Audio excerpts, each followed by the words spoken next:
Since I can remember, there's always been one question in the FPS community that always comes up: Call of Duty or Battlefield? For most, I'm sure the answer is both, but for some, it's either one or the other. The two fan bases have always given each other a hard time for a long time, and both franchises have had their hits and their misses. For full transparency, I actually enjoy both Call of Duty and Battlefield. I've been playing both for a long time, but what makes one game better than the other? Is it sales? Is it the player base? Or how long players stay with each game before moving on to the next big thing? Battlefield 1942 released in September of 2002, while the first Call of Duty didn't come out until October of the next year. Let's talk about sales real quick. Overall, Call of Duty has outsold Battlefield by over 310 million copies. However, given Call of Duty is Activision's annual release, and DICE only releases a Battlefield every 2 to 3 years, this isn't surprising. However, it isn't just the sheer number of Call of Duty game releases that explains this difference. The Call of Duty titles also outperform Battlefield games in the sales charts. So in 2016, Activision released Call of Duty Infinite Warfare, and EA launched Battlefield 1. Infinite Warfare received heavy criticism from hardcore and casual fans with its futuristic twists, while Battlefield 1 was applauded by game critics and reviews alike. Despite this, Infinite Warfare still outsold Battlefield 1. Is this because of the campaigns from Call of Duty, or the lack of any truly good campaign from Battlefield? To make a long story short, it just came down to taste. While both games shared the same space, there isn't much of a similarity between them aside from their subject matter. World War II shooter was the first subject, and then modern times, and then to the future, and so on and so on. Battlefield provided large battles and coordination, while COD scratched that arcade shooter itch. Fast and Furious against paced and expanded. But as time went on, the two franchises seemed to get closer and closer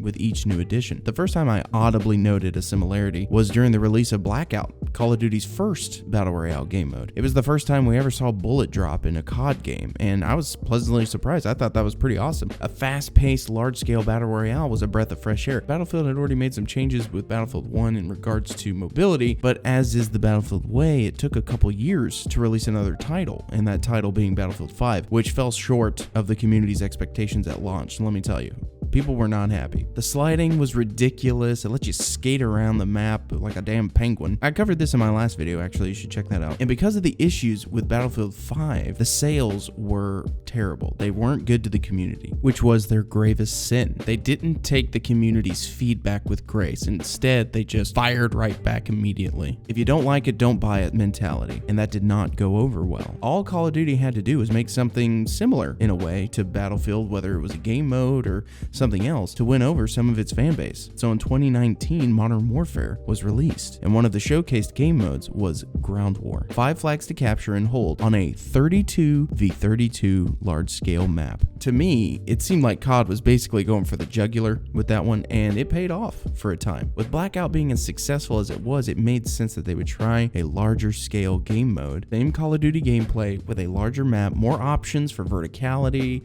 and tactics. The bottom line is the decisions being made in each franchise as they released seemed to carry a "we can do it better" feel to them. If your criteria for best FPS falls under most sold copies, Call of Duty is going to win every time. That's just a fact. Warzone makes $5 million every single day. Regardless of your standing, that is impressive. Most people complain that some of the issues of Warzone are still not fixed, such as hackers, weird audio. Those are specific issues that have been around since the game's launch, and still nothing has been done about it. Why? Well, fixing bugs doesn't make $5 million a day. Selling skins and battle passes does, especially when the game allows everyone to play with everyone with cross-platform. What's my point? Call of Duty Vanguard will more than likely be a good game. I have no problem buying it for the campaign, maybe some multiplayer, because I know what I'm getting. I think they do what they do very well. But the reason people may have different thoughts about the game, I think, has more to do with Warzone than anything else. The main source of revenue for COD is Warzone, so obviously they're going to cater Vanguard to fit Warzone. I mean, one of the selling points of Vanguard was, hey, we're getting a new Warzone map when this game releases. And as far as I can tell, that's going to be the plan for every new title until the income starts to drop. Warzone launched in March of 2020. There wasn't much in the way of competition. DICE is nowhere to be found, and COD just kept that train moving. At this point in time, COD had pretty much perfected the Battle Royale technique. After the release of Fortnite's Battle Royale mode, the monumental success it had in 2017 paved the way for others to rake in cash in new ways without having to rely solely on copies sold. And if you think about it, they didn't even use the copies sold method.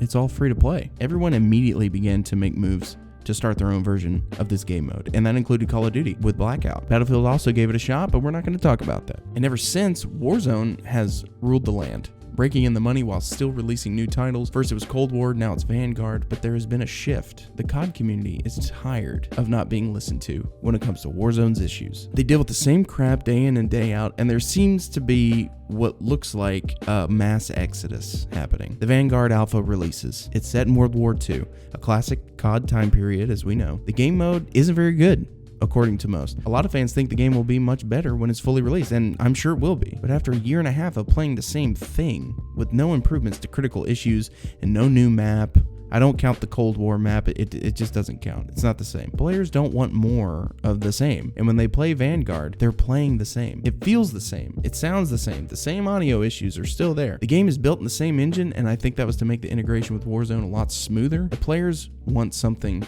new. They want improvement, and their requests are falling on deaf ears. Some of the popular streamers like Nick Merckx have straight up ditched the game because of the stuff they had to put up with. And as of making this video, he hasn't gone back to Warzone, except for the Vanguard reveal. I think he went back one more time for another video, but other than that, it's just been Apex all the way. And all the while, an old rival has stepped out of the shadows. Battlefield learned a lesson in 2018. They got punched straight in the wallet, and they took 3 years to perfect their next title. Warzone has promised a new map and anti-cheat, and I think it's interesting that news didn't come until the announcement of a new game. Meanwhile, Battlefield, while not showing off a lot, has made what looks like a game dedicated to its fans. And not only that, a mysterious new game mode that could potentially compete with Warzone. From the leaks we've read about it and what I've covered on this channel, the mode Hazard Zone could be the answer the abandoned COD community has been looking for. A mix of Escape from Tarkov and Hunt Showdown. Not only does that sound competitive, it also sounds something much deeper than a traditional battle royale. There's no campaign, 100% focus on multiplayer and making the players happy.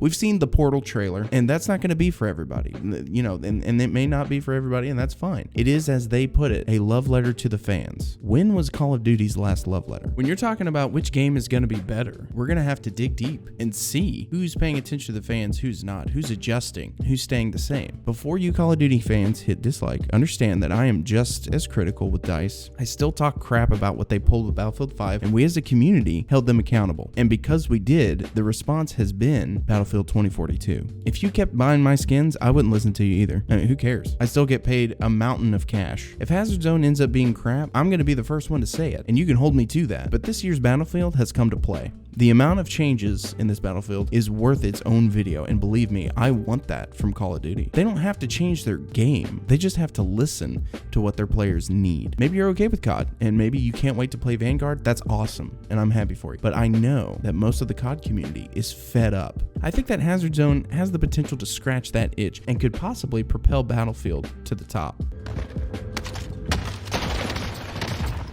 This game is such a fucking joke! So corny! We need mature games! We need mature games! For the generation that's been wanting it for years and years and years. Not this corny ass wannabe. I want mature design. I want to escape from Tarkov in battle royale form with a huge, massive, valuable inventory that means something to me. Not through cheap-ass 85-year-old mannerisms. I want proximity chat. I want violence, speed, and momentum levels of H1Z1. I want to be popping out like... But I want it to be all like skill-based and... I want a thriving community. I want millions and hundreds of millions of dollars in publishing fees. Not this fucking corny-ass take. Get ready to fight. You're next. So is Battlefield going to wipe the floor with Call of Duty? Maybe not. According to history, it's not going to as far as sales is concerned, but I believe wholeheartedly that it's going to make COD listen. And at the end of the day, that's what everybody wants, regardless of which game you prefer. So what do you think, Battlefield or Call of Duty? Let me know in the comments. I got some different content coming out. I got some Battlefield 1 gameplays I'm going to push out. The live streams are getting moved to only the weekends, so still feel free to tune in whenever you can, and maybe even think about subscribing. You know, hey, if you enjoyed this video, hit a like, and if not, hit the dislike. Thank you guys so much for watching, and I'll see you in the next video.